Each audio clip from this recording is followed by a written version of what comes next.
Once your investment account hits $100,000, you are already mathematically one-third of the way to becoming a millionaire.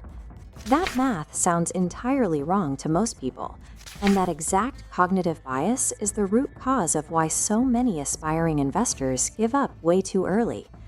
The human brain naturally expects wealth to follow a straightforward linear path. This chart shows standard linear progression. Save $10,000, you are 10,000 closer. Makes logical sense. But investing runs on compound interest, where returns generate their own returns.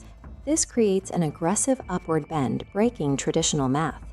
Albert Einstein reportedly recognized the sheer mathematical power of this phenomenon, calling compound interest the eighth wonder of the world.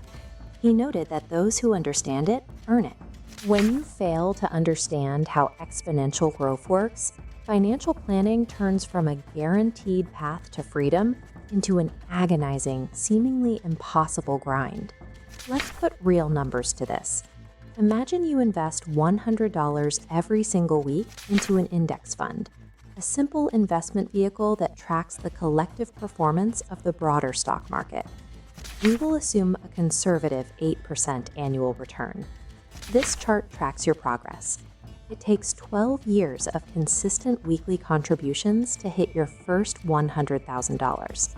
Looking closely, $62,000 comes directly from your pocket. The compound interest only contributes $38,000.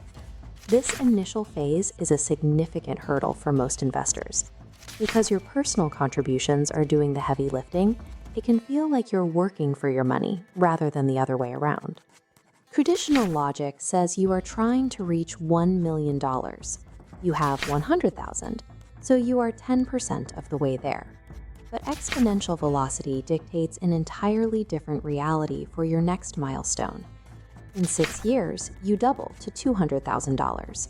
Your $94,000 contribution is overtaken by $106,000 in growth. At year 18, you're mathematically halfway to $1 million. By year 36, you cross the finish line. Out of that final $1 million, you personally contributed under $200,000 over 3 decades. More than 80% of your wealth is pure growth, generating roughly $80,000 a year in passive returns. Mastering compound growth achieves a specific mechanical outcome.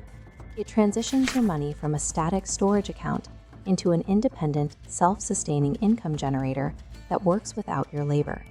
People often point to historical market crashes as a reason to avoid investing. But a market downturn simply means the shares of top companies go on sale. Your weekly $100 contribution now buys more shares at a heavy discount. When the market inevitably recovers, those cheaply acquired shares become incredibly valuable. Long-term investors use temporary panics to build the foundation for massive exponential gains. This three-dimensional pie chart dissects the average American budget to find the initial capital. The average household spends over $600 a month dining out, and over $700 on a depreciating car payment. Cutting the dining budget by 25% and driving a reliable used car frees up the required $150 a week. Legendary investor Charlie Munger famously described securing the first 100,000 plans. Low-cost index fund investing demands a quiet discipline that rejects exciting, high-risk speculation. Reaching $100,000 is a definitive milestone. It proves you have the endurance to weather market cycles, turning a 7-figure portfolio from a distant dream into a foreseeable outcome of continued consistency.